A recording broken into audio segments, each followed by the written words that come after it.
BSc chemistry semester number 3 paper number 304 એમાં અગાઉ આપણે ક્લાસિકલ મેથડ ઓફ એનાલિસિસની વાત કરી ગયા છે.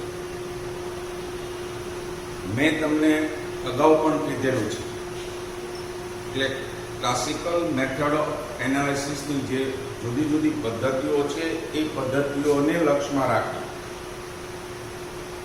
અને જ્યાં વજન આધારિત પ્રમાણ શોધવાનું છે એના ચોક્કસ પ્રકારના પ્રયોગો હોય છે અને એ પ્રાયોગિક કાર્ય બધું પૂરું કરી છેલ્લે આપણને જે વજન મળે છે અને એ વજન ઉપરથી આપણે એનું પ્રમાણ નક્કી કરવાનું છે. પરીક્ષામાં પણ ભારમાપક પૃથક્કરણ એટલે શું? ફેરસ એમોનિયમ સલ્ફેટમાં Fe નું Fe2O3 તરીકે ભારમાપક પૃથક્કરણ સમજાવો એવા પ્રશ્નો પૂછાય છે. આપણા સિલેબસની અંદર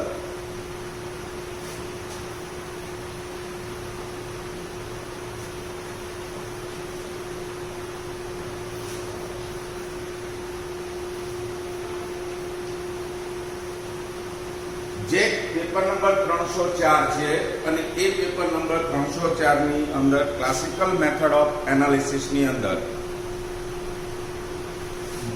Fe, બેરિયમ, એલ્યુમિનિયમ અને નિકલ આ બધા જ નું ભારમાપક પૃથક્કરણ તરીકે અનુમાપન જેવી રીતે Fe નું Fe2O3 તરીકે આપણે જોયું અહીંયા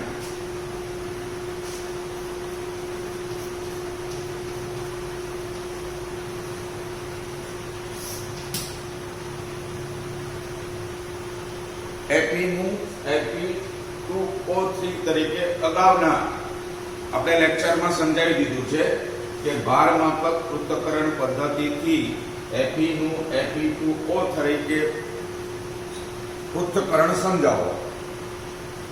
એ જ રીતે એ સિવાય આપણા સિલેબસમાં બેરિયમ, એલ્યુમિનિયમ અને નિકલ એટલે કે Fe, બેરિયમ, નિકલ અને એલ્યુમિનિયમનો આપણે અભ્યાસ કરવાનો થાય છે. Fe નું Fe2O તરીકેનું જે અનુમાપન છે એ ભારમાપક રીતે આપણે અનુમાપન જે કર્યું અને એની અંદર ચોક્કસ પ્રકારની જે બાબત ધ્યાનમાં રાખવાની હતી. અગાઉ આપણે જોયું છે કે જ્યારે અહીંયા વજન આધારિત પ્રમાણ તમારે શોધવાનું છે ત્યારે અહીંયા ચોક્કસ પ્રકારની રાસાયણિક પ્રક્રિયાઓને અંતે એક ઘન સ્વરૂપે તમારે પદાર્થ ભેગો કરવો પડશે અને એ પદાર્થને ચોક્કસ એક પ્રક્રિયામાં પસાર કરીને, દાખલા તરીકે એક અવક્ષેપણ આપણે કર્યું તો સીધું જ અવક્ષેપનું વજન કરવાનું નથી. એ અવક્ષેપણ કરતા પહેલા કઈ બાબત ધ્યાનમાં લીધી, ત્યાર પછી એ દ્રાવણનું આપણે અવક્ષેપણ કર્યું ત્યારે કઈ કઈ બાબત ધ્યાનમાં લીધી અને અવક્ષેપણ થયા પછી જે અવક્ષેપ ભેગા થયા છે એ અવક્ષેપ ભેગા થયા પછી એને કેવી રીતે ગાળવાના છે, એને કેવી રીતે સૂકવવાના છે, એને કેવી રીતે વોશ એમાં રહેલી જુદી જુદા પ્રકારની અશુદ્ધિઓને દૂર કરી એને વોશ આપવાનું છે. વોશ આપી એક ચોક્કસ પ્રકારનો જથ્થો ફિલ્ટર પેપર ઉપર જે આપણને મળે છે એ ફિલ્ટર પેપરમાં જે જથ્થો મળ્યો છે અવક્ષેપનો એ જથ્થાનું ચોક્કસ પ્રોસિજર કરી અને આપણે એનું વજન મેળવવાનું છે અને એ વજન ઉપરથી આપણે કહી શકીએ કે આપેલ પદાર્થનું પ્રમાણ એટલું હોઈ શકે. અહીંયા દાખલા તરીકે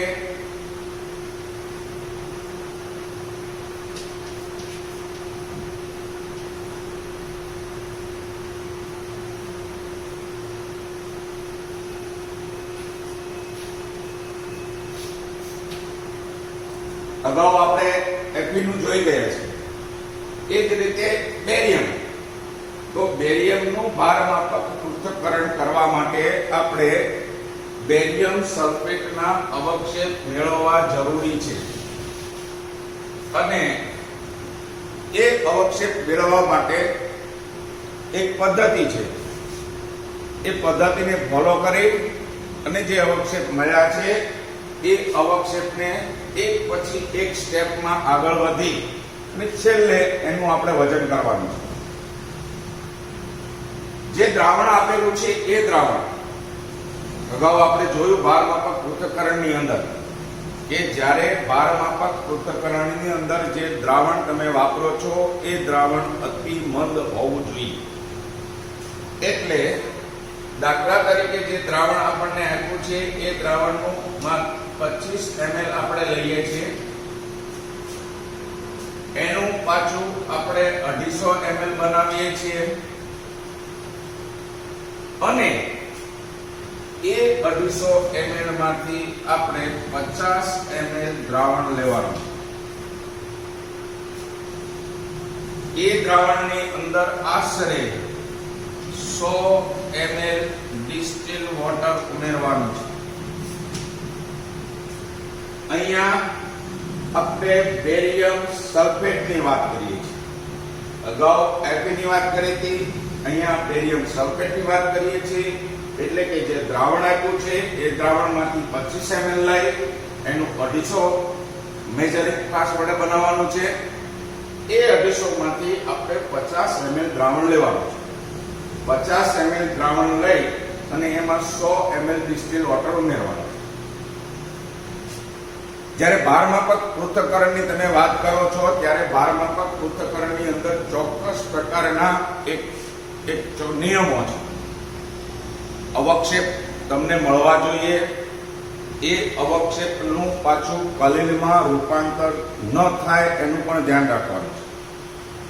એ અવક્ષેપ પ્રમાણમાં મોટા હોવા જોઈએ અને એ અવક્ષેપ જ્યારે આપણને મળે છે અને એ અવક્ષેપનું જ્યારે આપણે ફિલ્ટર પેપર વડે એને અલગ કરીએ છીએ ત્યારે એ ફિલ્ટર પેપર પણ ચોક્કસ પ્રકારના વાપરવા જરૂરી છે. ફિલ્ટર પેપર આપણે એટલા માટે અહીંયા વાપરવાનું છે કે વજનનો જથ્થો શોધવાનો છે. એક દ્રાવણમાંથી આપણે બીજું દ્રાવણ ઉમેરીએ છીએ અને પરિણામે આપણને અદ્રાવ્ય સ્વરૂપે જે મળે છે એ અવક્ષેપ મળે છે. તો એ બીકરની અંદર જે અવક્ષેપ આપણને ભેગા થયા છે એ બીકરના અવક્ષેપને આપણે જુદા પાડવાના છે અને જુદા પાડવા માટે ચોક્કસ પ્રકારના ફિલ્ટર પેપરનો ઉપયોગ કરી અને એનું વજન કરવાનું છે. અહીંયા આપણે બેરિયમની વાત કરીએ છીએ.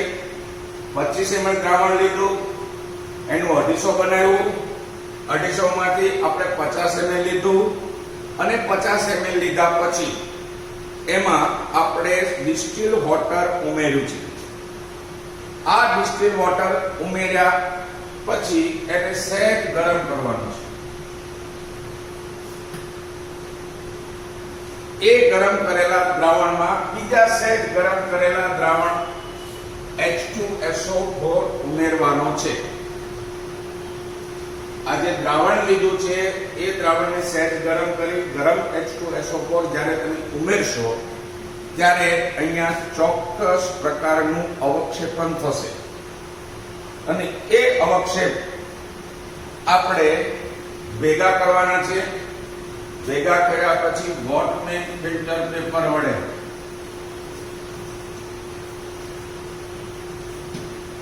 42 નંબરના વોટમેન ફિલ્ટર પેપર ઉપર આપણે ફિલ્ટર પેપર વડે આપણે એને બાળવાના છે. એ જ્યારે બાળો છો ત્યારે એનું તમારે ખ્યાલ રાખવાનું છે કે એની અંદર એશ ન હોવી જોઈએ. જુદી જુદી જે પ્રક્રિયા કરેલી છે એ બધી જ પ્રક્રિયા આપણે અહીંયા ફોલો કરવાની છે. અહીંયા BaSO4 ના આપણને અવક્ષેપ જે મળેલા છે એ અવક્ષેપ ને આપણે વોટમેન ફિલ્ટર પેપર વડે એને ગાળણ કરીએ છીએ.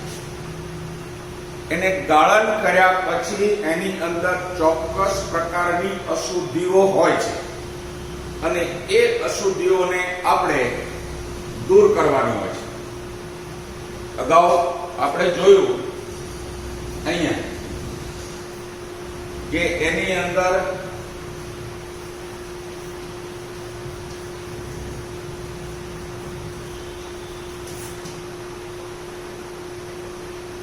જે ફિલ્ટર જે અવક્ષેપ ભેગા થયા હતા એ અવક્ષેપને આપણે NH4 NO3 દ્રાવણ વડે વોશ આપ્યું. આ બાષ્પશીલ છે અને એને જ્યારે તમે ગરમ કરો ત્યારે એ દૂર થાય છે અને એના વડે વોશ આપતા જે અવક્ષેપ મળ્યા છે એ અવક્ષેપમાં જે અશુદ્ધિઓ છે એ અશુદ્ધિઓ સાથે પ્રક્રિયા કરી અને એ આપણને શુદ્ધ પ્રમાણમાં અવક્ષેપ મળે છે. એટલા માટે આપણે અહીંયા વોશ આપવો જરૂરી છે.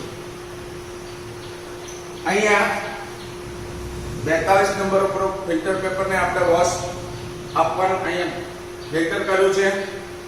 ત્યાર પછી અવક્ષેપને ભેગા કરવાના છે, વોશ આપવાનું છે, એમાં ચોક કરાયેલી ચોક્કસ પ્રકારની અશુદ્ધિઓ દૂર કરવાની છે. દૂર કર્યા પછી ફિલ્ટર પેપરમાં જે અવક્ષેપ છે એ ફિલ્ટર પેપરના અવક્ષેપ જે ફનેલમાં ભેગા થયા છે એ ફનેલમાં ભેગા થયેલા અવક્ષેપને આપણે કોણ ઉપર મૂકી અને ગરમ કરવાના છે. બેરિયમ નું અવક્ષેપન કરવાનું છે, BaSO4 તરીકે અવક્ષેપન કરવાનું છે. એટલે બેરિયમની અંદર જ્યારે આપણે અગાઉ વાત કરી કે 50 25 250 50 100 ડિસ્ટિલ વોટર 100 ડિસ્ટિલ વોટર લઈ એને સહેજ ગરમ કરવાનું છે. એ ગરમની અંદર સહેજ H2SO4 ગરમ નું દ્રાવણ નાખવાનું છે એટલે BaSO4 ના અવક્ષેપ મળશે. એ અવક્ષેપને આપણે સેન્ડ બાથ ઉપર 15 થી 20 મિનિટ ગરમ કરવાના છે. સેન્ડ બાથ ઉપર ગરમ કરશું એટલે તમને ખબર છે કે અવક્ષેપનો જથ્થો ભેગો થશે. અવક્ષેપનો જથ્થો ભેગો થશે. એ અવક્ષેપ ભેગા થયેલા અવક્ષેપને વોટમેન ફિલ્ટર પેપર નંબર 42 વડે ગાળણ કરવાનું છે. ગાળણ કર્યા પછી એને વોશ આપવાનો છે અને વોશ આપ્યા પછી એને કોન ઉપર ગરમ કરવાના છે.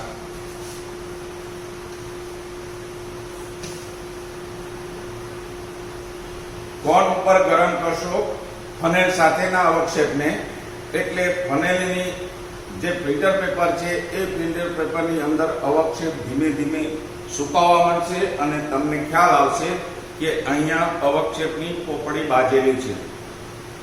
હવે જ્યારે અહીંયા વોટમેન ફિલ્ટર પેપર વડે આપણે ગાળણ કર્યું છે ત્યારે ખબર છે કે ગાળણ કર્યા પછી એમાં બે ભાગ થઈ જાય છે. ઉપર જે છે એ અવક્ષેપ વધે છે, નીચે જે વધે છે ગાળણ વધે છે. ગાળણનું આપણે કંઈ અહીંયા યુઝ કરવાનો નથી, પરંતુ એમાં અશુદ્ધિ દૂર કરવા માટે ચેક કરવા માટે આપણે એની ટેસ્ટ કરવાની છે. જો એમાં અશુદ્ધિ ન હોય તો સમજી લેવાનું છે કે આ જે અવક્ષેપ મળ્યા છે એ અવક્ષેપ શુદ્ધ સ્વરૂપમાં મળેલા છે. એને ફિલ્ટર પેપર વડે જ્યારે આપણે ગાળણ કરેલું છે ત્યારે ફિલ્ટર ફનેલના નીચેના ભાગની અંદર પાણીના ટીપા જેવું ભેજ હશે, તો એમાં ફિલ્ટર પેપર ભરાવી અને પછી કોન ઉપર ગરમ કરવાના છે કે જેથી કરીને હીટ લાગવાથી નીચેનો જે ફનેલની નીચેના ભાગથી ડાયરેક્ટ હીટ મળવાથી ફિલ્ટર પેપર બળી ન જાય. આ જે કોન ઉપર ગરમ કર્યા પછી તમને ખબર પડે કે ભાઈ ના હવે અવક્ષેપ ભેગા થઈ ગયા છે, અશુદ્ધિઓ દૂર કર્યા પછી એ અવક્ષેપને આપણે કાળા ગ્લેસ પેપર ઉપર લઈ લેવાના છે. કાળા ગ્લેસ ઉપર પેપર ઉપર ભેગા કરી અને જેના વડે આપણે ફિલ્ટ્રેશન કર્યું છે એ વોટમેન ફિલ્ટર પેપરની ગળે વાળી અને ક્રુસિબલમાં એને સળગાવવાના છે. હવે જ્યારે અહીંયા ફિલ્ટર અગાઉ આપણે વાત કરી ગયા છીએ કે આપણે ચોક્કસ પ્રકારના ફિલ્ટર પેપર એટલા માટે વાપરીએ છીએ કે આ બધા જે ફિલ્ટર પેપરો છે એ બારીકમાં બારીક જે અવક્ષેપોના કણ છે એ કણ એમાંથી પસાર નથી થઈ શકતા. બીજું, જ્યારે અવક્ષેપન પૂર્ણ થયા પછી જ્યારે અવક્ષેપ સુકાઈ ગયા જાય છે પછી એ અવક્ષેપનું આપણે જે ફિલ્ટર પેપરને બાળીએ છીએ એ બાળવાથી એની અંદર કાર્બનની અશુદ્ધિઓ નથી, એટલે કે આ બધા જે ફિલ્ટર પેપર છે એ એશલેસ છે. એટલે એ અવક્ષેપ જે છે વનમાં ઉપર ગરમ કર્યા પછી જે છૂટા પડ્યા છે એને કાળા ગ્લેઝ પેપર પર લેવાના છે. એ ને ગ્લેઝ પેપર પર ભેગા કરી આ જે ફિલ્ટર પેપર છે એ ફિલ્ટર પેપરની ગળી ગળી કૃષિમાળમાં બાળવાની છે.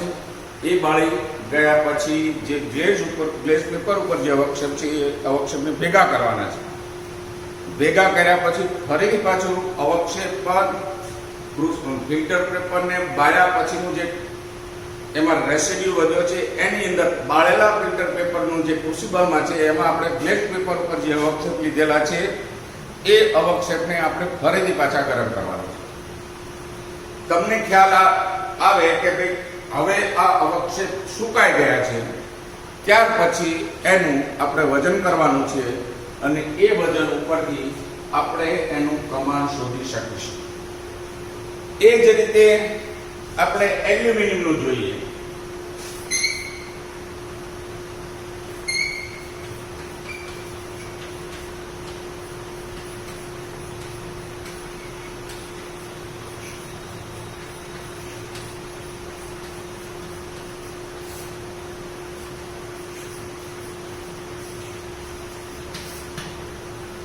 જેવી જ રીતે અહીંયા Fe2O3 ના અવક્ષેપ મળ્યા હતા, એ જ રીતે એલ્યુમિનિયમમાં પણ આપણે પ્રોસીજર કરવાની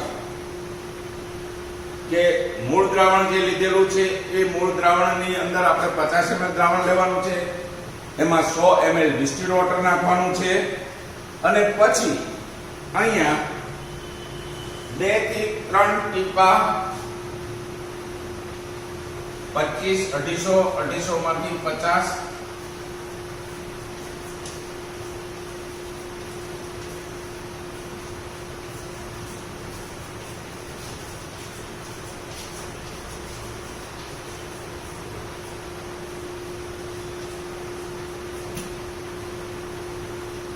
આ જે 50 ml દ્રાવણ લીધું છે, 50 ml દ્રાવણની અંદર 100 ml આપણે ડિસ્ટિલ્ડ વોટર લીધેલું છે. એ ડિસ્ટિલ્ડ વોટરની અંદર આપણે સૂચક તરીકે મિથાઇલ રેડનો ઉપયોગ કરશું.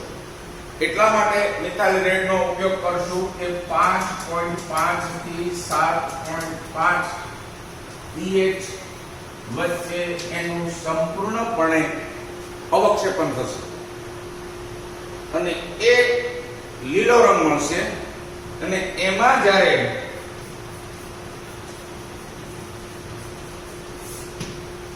આપણે NH4OH ટીપે ટીપે ઉમેરશું ત્યારે ધીમે ધીમે એના સફેદ જિલેટિન જેવા અવક્ષેપ આપણને મળશે.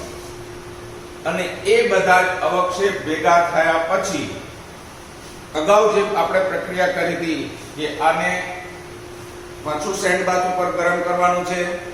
સેન્ડ બાથ ઉપર ગરમ કરશો એટલે એ અવક્ષેપ ભેગા થશે એ પછી એને એક કોણ ઉપર ગરમ કરવા મૂકી દેવાનું, એનું ગાળણ કરવાનું છે. 40 નંબરના વોટમેન ફિલ્ટર પેપર ઉપર આપણે એનું ગાળણ કરવાનું છે. ગાળણ કર્યા પછી એમાં રહેલી અશુદ્ધિઓને આપણે દૂર કરવા માટે ચોક્કસ પ્રકારના દ્રાવણ વડે આપણે એને એમાં રહેલી એ અશુદ્ધિઓને આપણે એને દૂર કરશું. અશુદ્ધિઓ દૂર કર્યા પછી એને સુકાવા દેશું. કોન ઉપર ગરમ કરશું. કોન ઉપર ગરમ કર્યા પછી જે અવક્ષેપ આપણને વધે છે, જે આપણને સુકાઈ જાય છે, ફિલ્ટર પેપરના જે ભેગા થયેલા અવક્ષેપ જે સુકાઈ જાય છે, એ અવક્ષેપને આપણે ફિલ્ટર પેપર સહિત આપણે એને બાળવાના છે અને બાળ્યા પછી એનું ચોક્કસ પ્રકારનું વજન આપણે મેળવવાનું. એવી જ રીતે એના પછી આવે છે નિકલનું. તો નિકલનું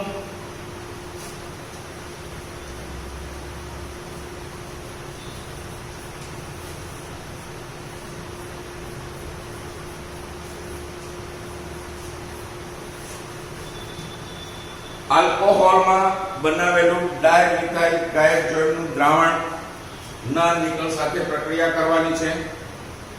એની અંદર NH4OH ઉમેરવાનો છે.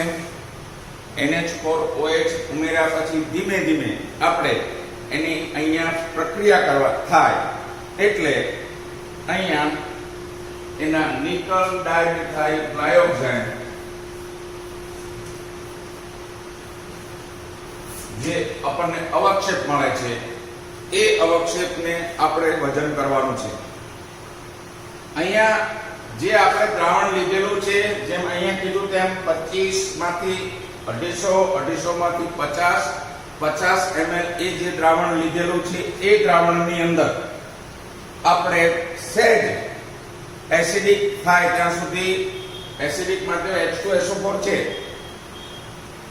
એટલે એને ગરમ કરવાનું છે. એની અંદર H2SO4 HCl ઉમેરી અને પછી એનું મિથાઇલ ડાયમિથાઇલ ગ્લાયોક્સાઇડ ઉમેર્યા બાદ NH4OH ટીપે ઉમેરવાનું છે અને એટલે ચોક્કસ પ્રકારના કલરના આપણને અવક્ષેપ મળશે.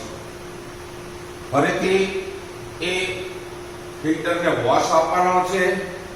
ફિલ્ટરને વોશ આપ્યા પછી કોણ ઉપર જે નિકલની અંદર કોણ ઉપર ગરમ કરવાનું નથી. એ જે અવક્ષેપ ભેગા થયા છે એને સૂકવવાના છે. સૂકવ્યા પછી 105 થી 110 ડિગ્રી સેન્ટીગ્રેડ તાપમાન ઇલેક્ટ્રિક ઓવન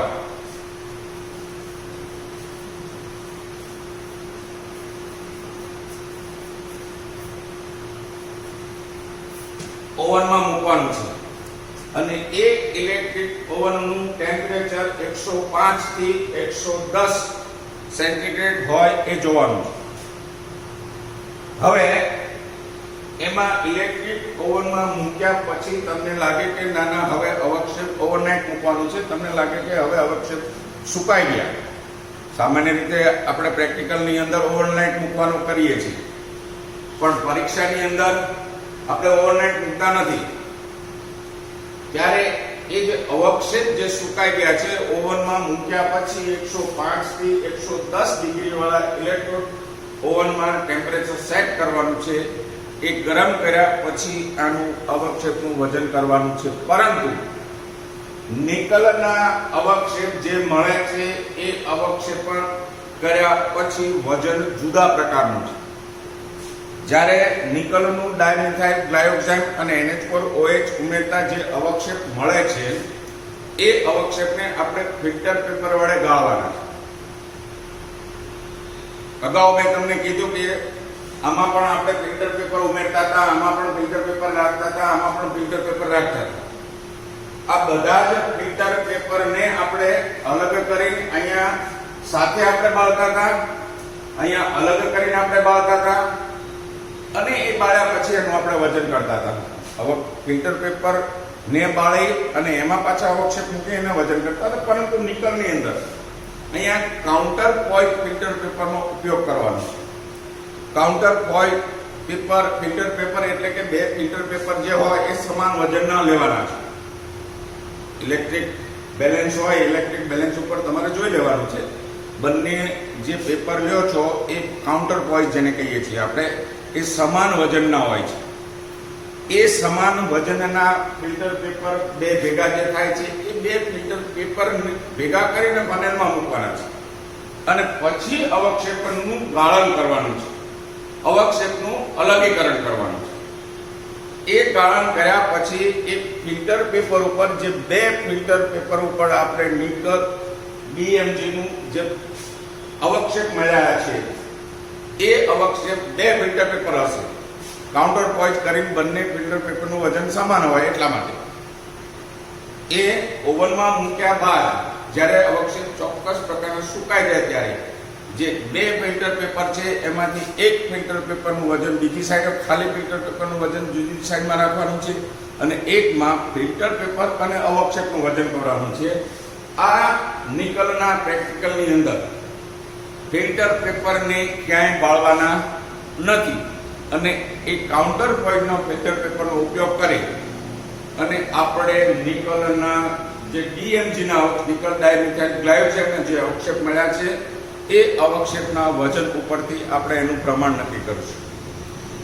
એટલે કે BSc semester 3 chemistry paper number 4 classical method of analysis જે છે એ ક્લાસિકલ મેથડ ઓફ એનાલિસિસમાં ખાસ કરીને 12મા પૃથ્થકરણ કે વજન આધારિત પદાર્થનું પ્રમાણ આપણે અહીંયા નક્કી કરવાનું છે. એટલા માટે આપણે 12મા પૃથ્થકરણ કીધું અને એ 12મા પૃથ્થકરણની અંદર Fe, બેરિયમ, એલ્યુમિનિયમ અને નિકલ એ આપણા સિલેબસમાં આપેલા છે.